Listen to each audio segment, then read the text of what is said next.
Yes, the same kind of story that seems to come down from long ago.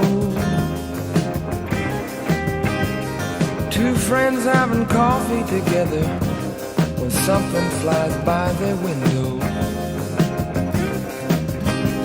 It might be out on that lawn, which is wide, at least half of a playing field.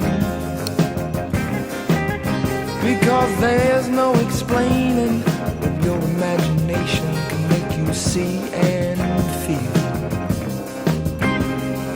Your body needs nothing.